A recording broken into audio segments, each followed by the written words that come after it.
All right, we're going to go over the rules a bit of basically most of the in-game stuff that you're going to need to know.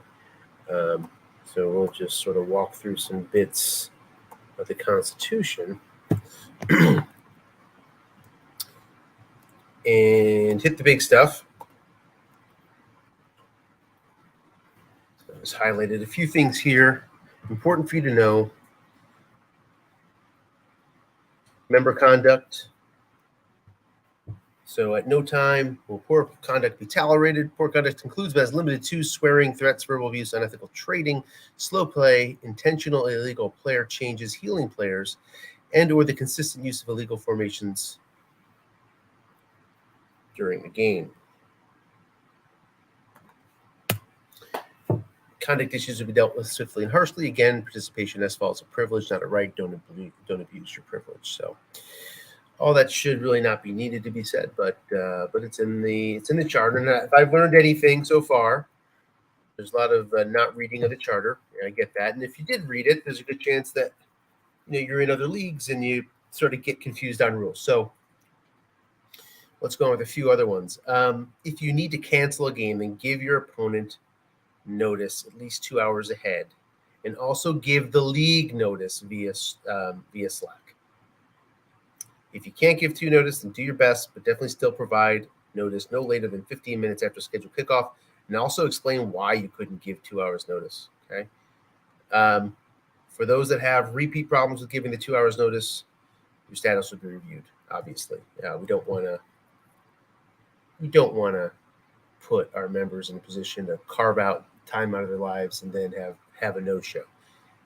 Those that no call, no show, in short, no call, no show, no membership in SFAL.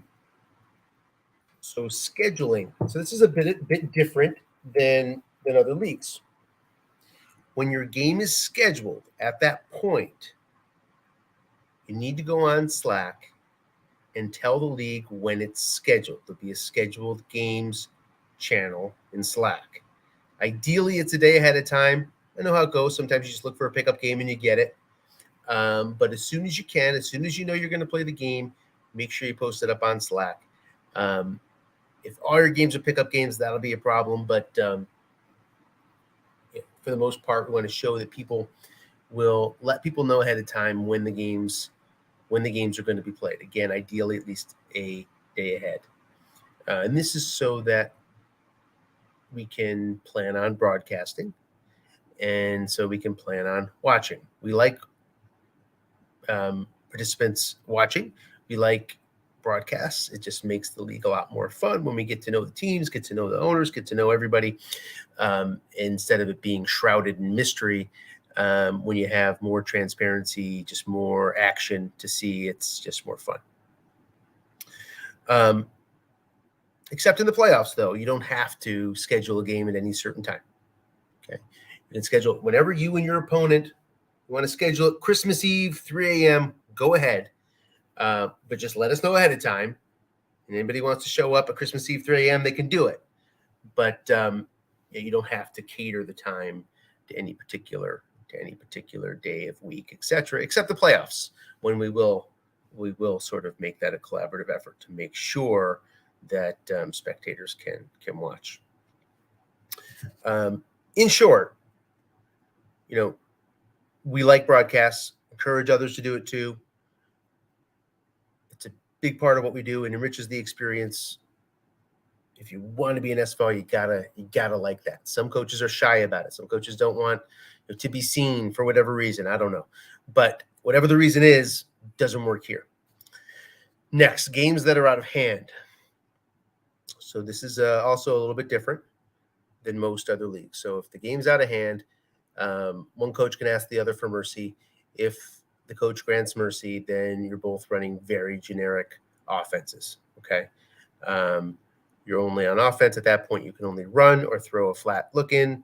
On defense, you can only call run or pass and not move any players around. And you play out the game that way. If for any reason you want to get out of mercy, either coach can get them out of mercy, get the game out of mercy and back into regular play. If you turn down mercy, if somebody offers you turn down, just explain why. Say, hey, it's only the second quarter. if it's still a four score game in the fourth quarter, definitely that sort of thing. Don't just shrug somebody off. So when the game's not in mercy, the game is on. There's really no limits. There's no unwritten rules of sportsmanship when the game's not in a mercy status. So nobody has to worry about that. We're not going to get into interpretations of what you might think sportsmanship is versus somebody else. Ask for mercy. Typically, it'll be granted. If it's not, it'll be explained why. Okay, moving on to trading in this period. So we have in-season trading. Okay, that's pretty cool, but it is very limited. The rules of in-season trading, we're going to scroll down to period 3 here. So no 3-way or 4-way deals. It's going to be two franchises involved. You can only make one period 3 per league year. So once in the entirety of trading period 3, can you make a trade? That's it. Use it wisely. Importantly, no players with a running card or a passing card can be involved in the trade. This is not, period 3 is not where you redo your whole team. Not at all. Where you redo your whole team is in the auction. That's where that happens. This is tweaks, I should say singular, a tweak of your team. Little change that we made a couple days ago regarding this is, if you've read this before, roster and positional minimums and maximums need not be maintained other than for QB min-maxes and returner minimums. Rental players will be assigned by the league if needed. Okay, so you don't have to worry about swapping the same position, or expanding the deal. If you have the 2 guys you want, they're not the same position, expanding the deal to a 2 for 2 to make the positions match. You don't have to worry about that. We'll just assign rentals. That means somebody might be giving up a roster spot. Roster spots are valuable, so think twice before you do it. But that's that gives us a little bit more flexibility inside period 3. Who can be traded in period 3? Well, it's a very specific formula for who can be traded. Basically, it's an expensive guy for a cheap guy. That's what it's meant to be. A team that, there's no tanking in the SFAL, but if you can see your team not doing so well and you want to do something to better prepare for next year's auction, you can do it. This gives you a vehicle to do that if you're that player. You can trade one of your expensive guys that you're not going to keep. You can trade it back for a keeper under 20. So we define that as over 20, 25 or over, $25 or over, or of Z status. Nobody's of Z status in their contract right now. Everybody's B. So the trade must be a player for $25 or greater, and then coming back, a player that's less than 25. So it's meant to be a contender trading for a non-keeper and somebody who's out of it trading for a keeper. But obviously, it's not going to have a major impact, okay, because these are not running and passing cards. But it could have an impact. It should have an impact of some sort, we hope, but just not major. And explains it right here. These rules allow franchises that are rebuilding to shed a high-priced or contract-year player to a contender, and for the contender to pick up a contract-year player star to strengthen their franchise, but only one per season so as to help keep competitive balance in the league. Period 3 trades do not go into effect until the issuance of the pregame files for the next quarter. Okay, so if you make that trade, if we start period 3 today, which we probably will, you make that trade today, you're not going to see that trade show up until the start of the second quarter. The period 3 deadline is the end of the third quarter, so you have some time to figure out whether you want to buy or sell. But after the end of the third quarter, it's over.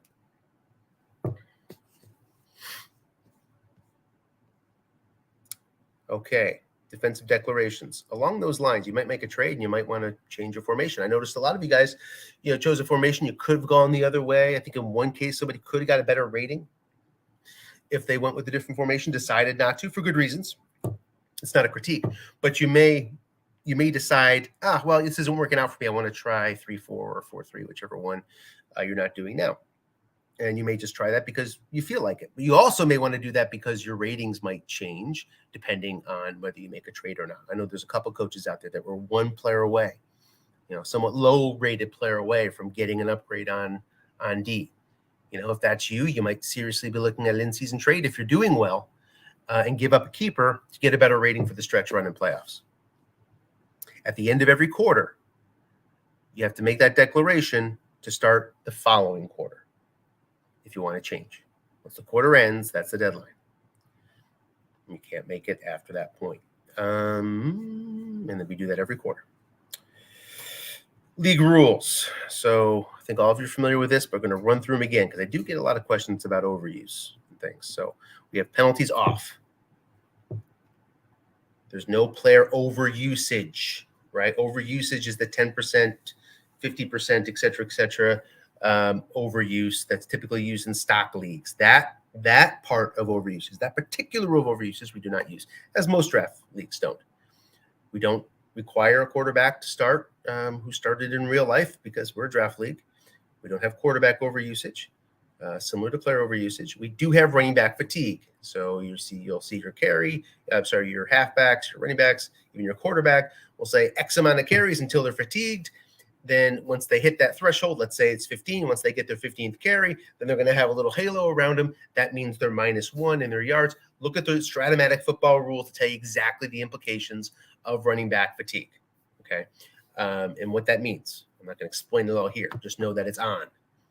Home field advantage is off. We hope to have it in the playoffs, though. If the game allows it, we'll have it in the playoffs, not in the regular season. So for right now, no home field advantage.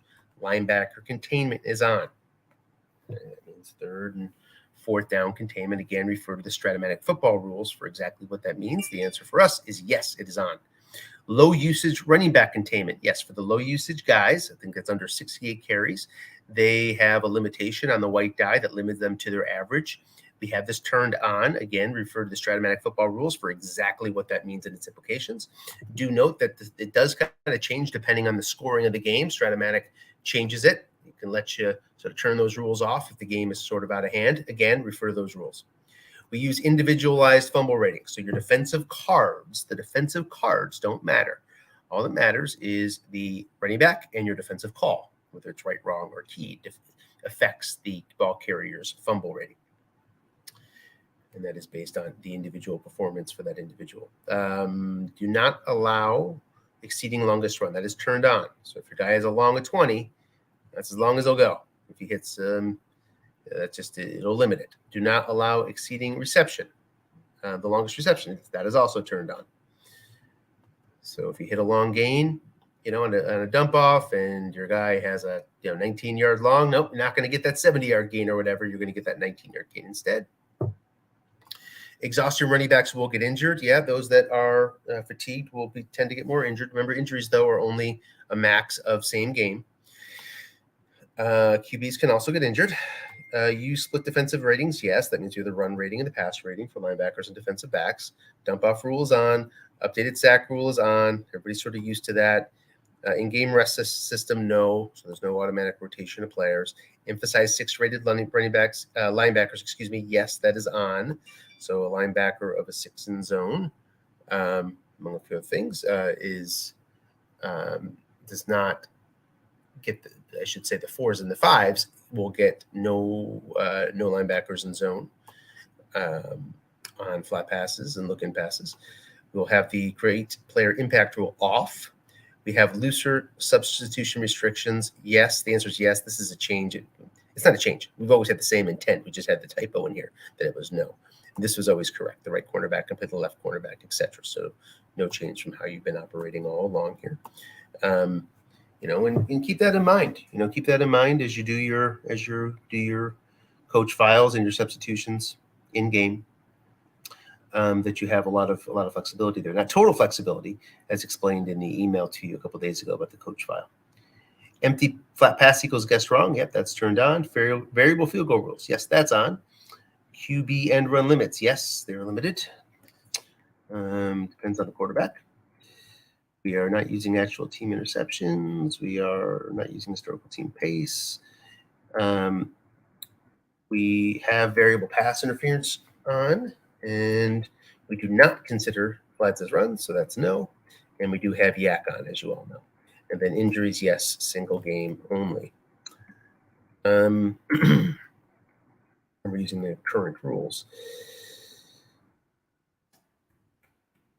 Following selections in your options are mandatory. No play animation unless mutually agreed by both coaches prior to kickoff. We encourage the coaches to check with each other pre-game to ensure animation is off. A coach who prefers it to be on shall not be upset in any way if the opposing coach insists that both teams have animation turned off. We don't like slow gameplay. If you'd like it to be turned on, I really would encourage you to write me an email so that if you're playing somebody, you can check somebody else. Boy, look at this. We both like animation, so we'll turn it on. That's the best way to do it. I'm not requiring people to do that, but I really, if you like it, let us know. I'd really like to know who the yeses are, so you guys can also know who each other is. Show board game details on. Auto save after each play. Do not allow play animation replay. Show other highlights on box score. Use Stratomatic terminology for plays and do not animate dice on card image. That's another way to slow down the game.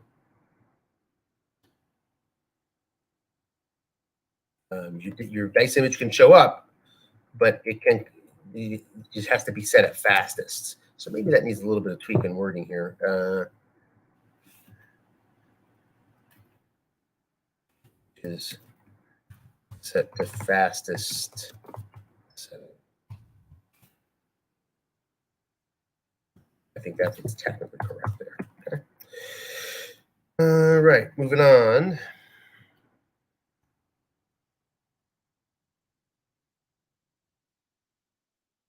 Stratomatic's going to automatically adjust your DTs, NTs, SCs, or DBs.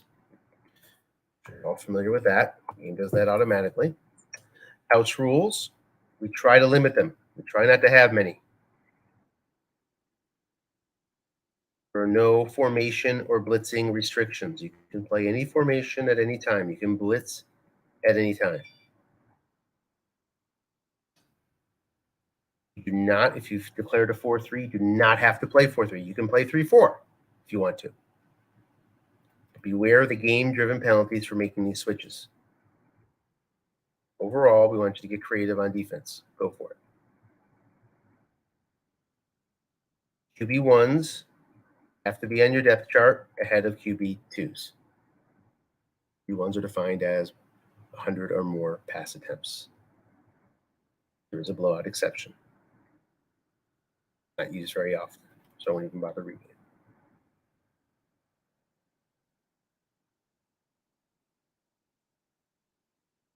After the game, all you have to do is send the post. Post, that's all you need to do. Need an email, don't need anything else, just need a post. So we try not to make this a laborious exercise of understanding rules and sending long emails with all sorts of attachments at the end. No, it's pretty convenient to play a game. Just want to review who can play where. The key ones to remember: fullback has to be a fullback or blocking back, may not run if no running card. Blocking back, any fullback or blocking back or any halfback with a 4 or higher. Noted, no tight ends can play blocking back unless they're rated at blocking back.